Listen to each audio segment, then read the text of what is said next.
జగన్మోహన్ రెడ్డి కోసం పొద్దున్న నుంచి ఇక్కడ ఉంటా ఉన్నారు. మీకు జగన్మోహన్ రెడ్డి ఎందుకు అంత అభిమానం? ఎందుకంటే ఎండలో ఎంత పెద్ద ఎండ. చాలా అభిమానం అంటే ఎక్కువ అభిమానం మాకు. ఎందుకంటే నేను షుగర్ పేషెంట్, నేను పనికి వెళ్ళలేకపోతున్నాను. నాకు 18 ఇస్తాయి, నేను మందులు కొడుకున్నాను. నెలకి 2500 అట్ట అవుతుంది. మేము కూలి చేసుకొని బతికేవాళ్ళవి, మాకు ఉపయోగపడేవి. మరి ఈయన ఇస్తానన్నాడు, ఏమి ఇవ్వలేదు కదా మాకు. మరి ఇవాళ నా పరిస్థితి పని చేసుకునే స్తోమత లేదు, నా కొడుకులు లేరు. పెన్షన్లు వస్తుందమ్మా? పెన్షన్ అయితే నాకు అంత దాకా రాలేదు. పెన్షన్ జనానికి వస్తున్నాయేమో కానీ నాకైతే పెన్షన్ లేదు. నాకు ఇంకా వయసు రాలేదు, అంత వయసు. మంచిగా చేశాడు ఆయన, చాలా మంచి చేశాడు.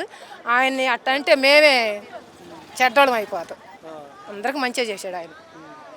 జగన్మోహన్ రెడ్డి అనే వ్యక్తి మంచి చేయలేదు, చెడే చేశాడని అంటా ఉన్నారు కదా. చెడు అసలు ఏమి చేయలే, చాలా మంచి చేశాడు.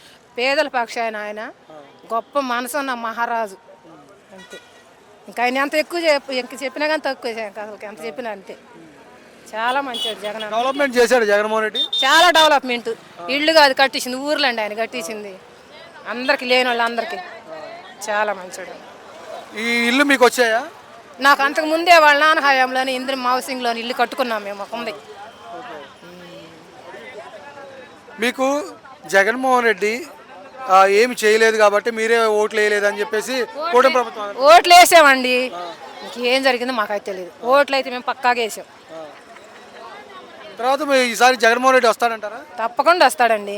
మరి వాళ్ళు 15 సంవత్సరాలు కలిసి ఉంటాము, జగన్మోహన్ రెడ్డి రాడు, మేము రానివ్వంటారు కదా. రానివ్వంటే అది అట్టని ప్రజలుగా నిర్ణయించేది. ఓటుతోటే కదా ఏదైనా కానీ సాధ్యం అయ్యేది.